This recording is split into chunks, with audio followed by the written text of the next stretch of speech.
Ciao a tutti ragazzi, sono ancora qui con l'S90S perché mi sono arrivate delle domande, delle cose e poi soprattutto perché avevo preparato un video interessante che però purtroppo non ho potuto montare perché mentre lo montavo mi sono accorto che si erano rovinati i video, quindi ho solamente una parte che comunque è interessante, che fra poco vi farò vedere, però vorrei spiegarvi quello che in realtà ho spiegato per tutto il video, ma non ho.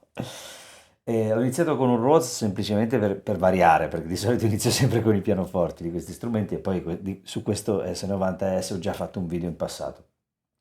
La mia idea è quella di spiegarvi che cosa ho fatto negli ultimi tempi con questa tastiera e poi vabbè, ho tentato di avvicinare questa generazione alle nuove generazioni, in particolare a Nord, avendo ad esempio quella lì come riferimento chiaramente di suoni più dettagliati, con tante armoniche, molto più realistici. Questa è un'ottima via di mezzo in realtà, perché si porta dietro l'attitudine più retro, quella dei pianoforti fermi, fissi, poi Yamaha, un po' di tutte le aziende, che erano molto forti, molto potenti, molto massicci, ma magari non avevano poi tutti questi particolari, quindi magari registrazione o cose del genere potevano essere meno validi di quelli che abbiamo adesso, ma molto efficaci. Allora ho tentato di fare un paragone, non è un paragone in realtà, ho tentato di avvicinarle proprio, di fare in modo che questo piano potesse in qualche modo avvicinarsi a quello delle nuove generazioni. Poi questi erano tutti i suoni, questo Rhodes per esempio era un suono che avevo fatto perché appunto volendo portare con me questa tastiera avevo creato una serie di suoni, questo Rhodes, poi un Wurlitzer, questo era reverberato ma c'era un motivo, insomma erano...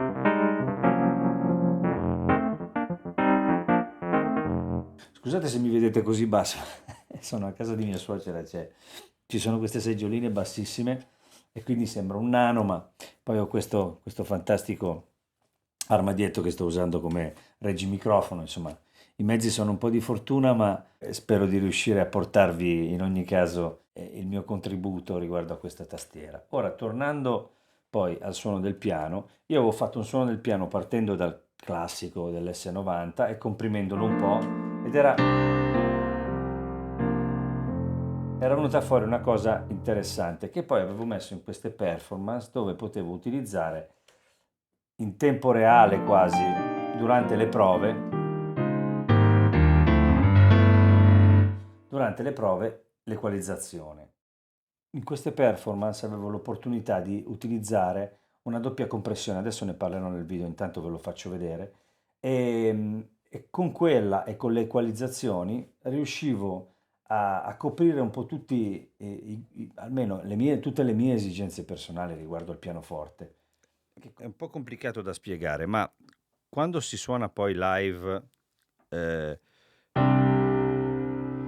questa cosa qui, adesso facciamo rendiamo giustizia per... Esatto. Questa cosa, e questa cosa, anche se questa sembra meno reale di questa, perché come si diceva, parlavamo appunto del meraviglioso dettaglio e anche proprio della qualità di questi campioni. Questa cosa qua che ho creato con una doppia compressione, quindi è violentissima, però anche levando tutto, comunque questo piano ha questa cosa. Questi, come sentite, si sente tantissimo la natura dell'accordo, quindi la terza, e poi rimane come un pad che sostiene. E questa cosa qui è veramente vincente, perché se si accompagna un cantante è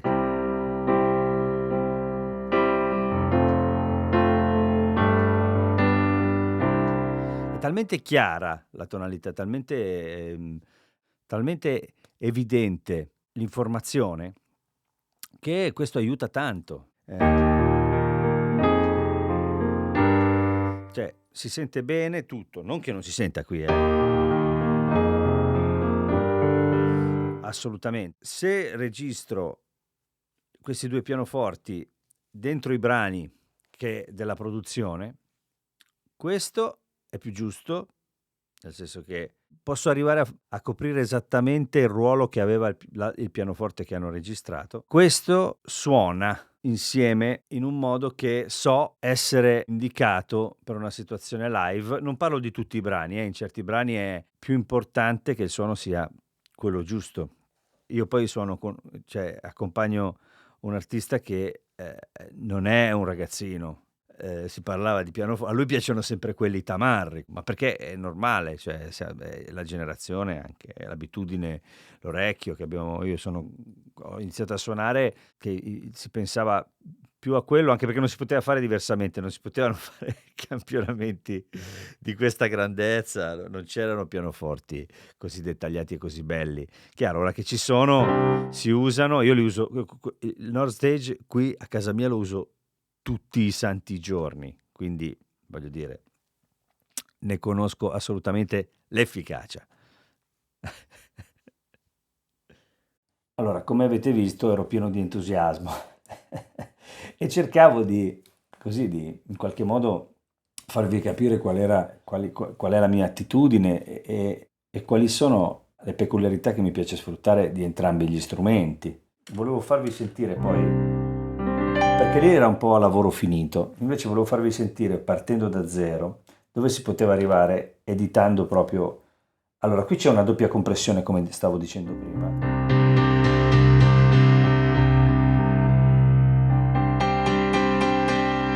A un certo punto ferma il suono, come normalmente fanno le compressioni, ma che lo mette anche lì dove deve stare. Poi si può scegliere tutto, è un parametrico, quindi per esempio una cosa che è importantissima nel piano, al mio parere, sono i medio alti. Quindi adesso io vi faccio sentire come ho fatto ad avvicinare un pochino quell'attacco. È stato un filino le medie e un pochino le medio basse. Ho lavorato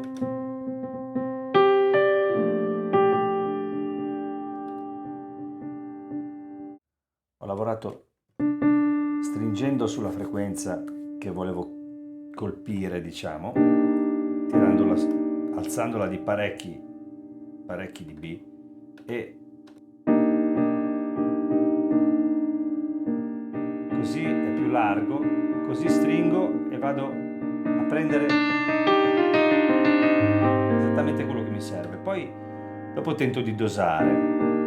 Siamo intorno ai 3200, stringendo un po', andando più vicino esattamente a quella frequenza, la enfatizzo un pochino e ho un risultato che adesso magari è un pelino mediosino, quindi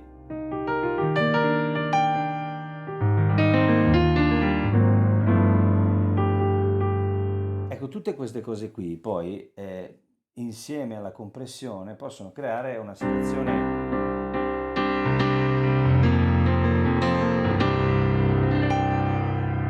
che adesso può sembrarvi eccessiva, ma che in realtà in certi contesti, in certi brani, per esempio, può funzionare.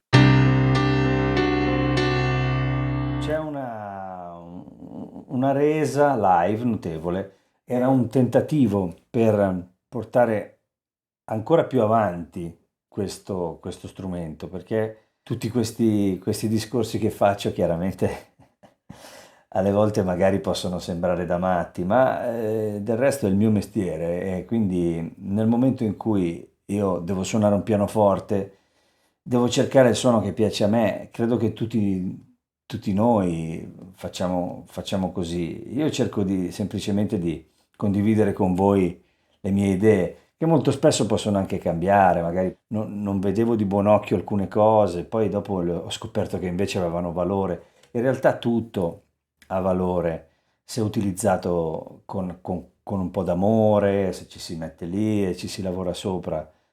A volte non si può prescindere dalla qualità se si fa un utilizzo professionale, però diciamo che ci sono oggigiorno delle stranissime vie di mezzo dove in realtà si riesce ad essere efficaci con qualcosa che non è particolarmente costoso. Ecco, in questo caso, diciamo, il discorso del budget che io spesso faccio, ma semplicemente perché non sono nato ricco, quindi quando ero ragazzo bisognava sudarsene le cose e di conseguenza in qualche modo arrangiarsi con quello che si poteva avere, perché è giusto che sia così, tra l'altro, per poi poter godere quando ci si può permettere qualcosa di meglio. Questa tastiera, oggi come oggi, che si trova a prezzi ragionevolissimi, veramente una bomba atomica, è un transatlantico sonoro. Adesso.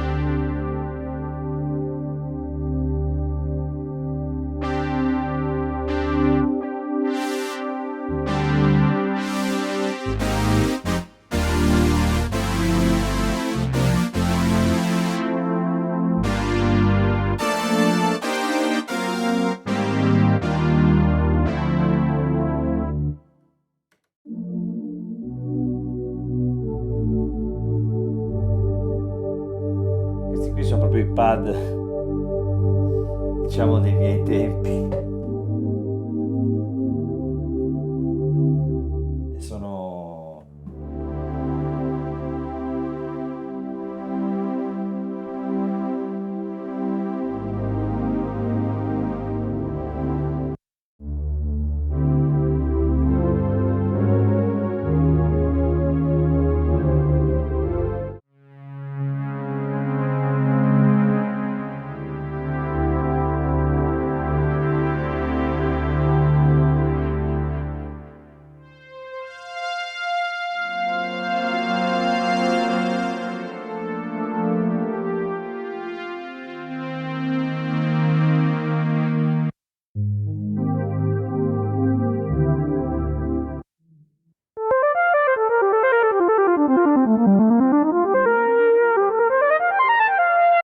Ma questi li conoscete?